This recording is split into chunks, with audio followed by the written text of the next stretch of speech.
Your brain has this kind of secret operating manual, a set of rules and shortcuts it follows that you probably don't even notice.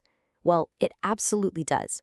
And today, we're going to pull back that curtain and take a look at these hidden mental programs. Okay, let's get right into it. Come on, think about it for a second. I mean, we've all been there, right? You just have this gut feeling that you're right, and you find yourself just digging in your heels. Or maybe you've made a quick snap judgment about someone, and then later you find out you were totally wrong. Well, that's not just you being stubborn. That's actually your brain taking a shortcut. So, there's actually a name for this stuff, a cognitive bias. Now, the key thing here, what's so wild, is that these aren't just random mistakes or glitches in our thinking. No, they are systematic, which means they happen in these regular, totally predictable patterns. They are literally the built-in rules of thumb our brain uses to try and make sense of a really, really complex world. So this whole idea, it really came to light back in 1972, thanks to two brilliant psychologists, Daniel Kahneman and Amos Tversky. See, they figured out that our brain's number one goal is just to be efficient. It's got to process a crazy amount of information every single second, so to deal with it all, it develops these shortcuts to save us time and energy. Kahneman later broke this down into what he called two systems of thinking. Think of fast thinking as your brain on autopilot. It's your gut reaction. It's automatic, it's emotional, and it's always on. And this is where most of our biases live and breathe. Then you have slow thinking. That's the deliberate, analytical part of your brain that you have to consciously turn on.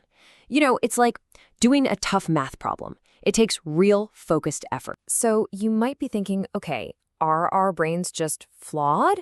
But no, it's actually a feature, not a bug. These biases are there for a reason. They help us make split-second decisions when we're under pressure. They help us filter that constant flood of information coming at us. And get this, they even help protect our ego and keep us feeling good about ourselves. They're a core part of our mental machinery. Okay, so we've got the theory down. We know what they are and why they exist. But what do these thinking traps actually look like in our everyday lives? Let's dive into some of the most common ones. You're going to recognize these, for sure. First one up is the anchoring bias. And this one is powerful. Basically, our brains have this funny habit of getting stuck on the very first piece of information we hear, the anchor. And then we use that single piece of info as a reference point for every decision that comes after. Oh yeah, you see this everywhere, especially when you're shopping. Retailers are masters of this. They show you a high original price. That's the $200 anchor. So when you see now only $99, your brain immediately thinks, wow, what an incredible deal. That first number frames your entire perception of value, whether it was ever a realistic price to begin with or not. All right, next up is a really big one, maybe one of the most powerful out there, confirmation bias. This is our natural instinct to hunt for information that proves us right, while we conveniently ignore, dismiss, or totally forget anything that might suggest we're wrong. I mean, just look at your social media feed, right? Is it kind of an echo chamber? This bias is exactly why we tend to follow people and sources that tell us what we already believe. It just feels good to have our beliefs confirmed. But man, it can really trap us inside a bubble and stop us from seeing the whole picture. Next, we have something called the availability heuristic. And the rule here is super simple. If you can think of it easily, you assume it's more common or more likely to happen. We judge how probable something is based purely on how easily an example pops into our head. And this explains so much about our fears. You see one scary, dramatic story about a shark attack on the news, and suddenly you're afraid to even dip your toes in the ocean. The memory is just so vivid, so available, that our brain completely blows the actual risk out of proportion. We end up worrying about the rare, dramatic thing instead of the common, everyday one. Okay, so this might sound a little grim, right? Like these biases are just running the show in the background and we have no control. But here's the good news, you are not helpless. The goal isn't to get rid of them, because you can't. The goal is to spot them. So let's build a little mental toolkit to do just that. Yeah, that's the big question, isn't it? If this stuff is all automatic, how in the world do you fight back?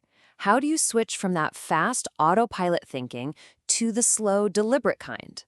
Well, it takes a little bit of work, but it's totally doable. So here's a really simple 3-step game plan.